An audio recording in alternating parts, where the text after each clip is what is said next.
Friends, நம்ம எப்பயும் இட்லி தோசை இந்த மாதிரி நிறைய டிஃப்ரெண்ட்டாக செய்கிறோம். இப்படி இந்த மாதிரி ஒரு டிஃப்ரெண்ட்டான ஒரு டிஷ்ஷு ஒரு நாள் செஞ்சு சாப்பிடலாம். ஈஸியாக பச்சரிசி இருக்கு இல்லையா, அது ஒரு அரை மணி நேரம் ஊற வச்சா போதும். பச்சரிசி அரை மணி நேரம் ஊறிடும்.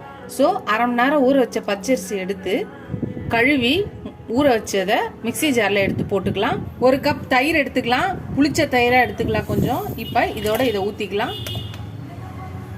இப்போ இது ரெண்டுத்தையும் நல்லா நைஸாக அரைச்சிட்டு வந்துடலாம். அரைச்சாச்சு நல்லா. இப்போ இதை ஒரு பவுலில் ஊற்றிக்கலாம். இப்போ இதில் ஒரு அரை கப் ரவையை போட்டுக்கலாம். இப்போ இதில் கொஞ்சம் ஆப்ப சோடா மாவு கொஞ்சமும், இதுக்கு தேவையான சால்ட்டு போட்டுக்கலாம்.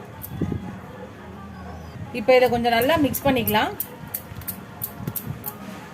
ஃப்ரெண்ட்ஸ், இதுக்கு ஒரு தாளிப்பு கொடுத்துடலாம். அதுக்கு ஒரு சின்ன பேன் அடிச்சிருக்கேன். அதில் எண்ணெய் ஊற்றி எடுத்து 2 டேபிள் ஸ்பூன் கடுகு போட்டுக்கலாம். சீரகம் 1 ஸ்பூன் போட்டுக்கலாம். பச்சை மிளகாய், இஞ்சி அதையும் போட்டுக்கலாம். இஞ்சி துருவியே போட்டுக்கலாம், கட் பண்ணியே போட்டுக்கலாம்.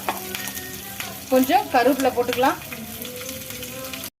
கொஞ்சம் கொத்தமல்லியும் போட்டுக்கலாம். இப்போ இது எல்லாத்தையும் நல்லா கலந்துட்டு இப்போ இதை எடுத்து இந்த மாவில் கொட்டிக்கலாம். இப்போ இதை நல்லா கலந்துக்கிட்டு ஒரு பிளேட், நம்மளை ஏதாவது ஒரு பிளேட்டில் எண்ணெய் தடவிக்கிட்டு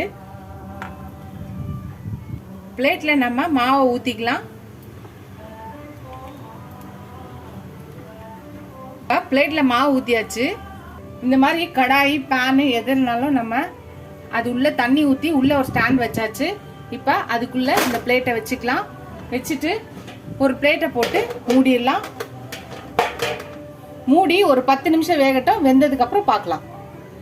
நம்ம வேக வச்சோம் அந்த இட்லி தட்டில் ஊற்றி வச்சது வெந்துடுச்சு. 10 நிமிஷம் ஆச்சு. எடுத்துடலாம். எடுத்துட்டு பார்க்கலாம். ஃப்ரெண்ட்ஸ், பாருங்கள், வெந்துடுச்சு. நம்ம குத்தி பார்த்தா ஒட்டாத வரணும். அவ்வளோதான், நம்மளோட இட்லி ரெடி ஆயிடுச்சு. நமக்கு எந்த ஷேப் வேணுமோ அந்த ஷேப்பில் கட் பண்ணிவிட்டு நம்ம பரிமாறிக்கலாம். எப்பயும் ஒரே மாதிரி டிஃபன் செய்யாமல் இந்த மாதிரி நம்ம டிஃப்ரெண்ட்டாக ஒரு டிஷ்ஷை செஞ்சு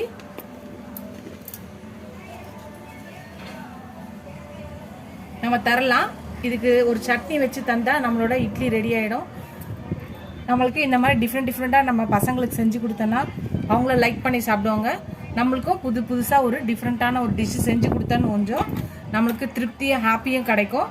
நீங்களும் ட்ரை பண்ணி பாருங்கள்.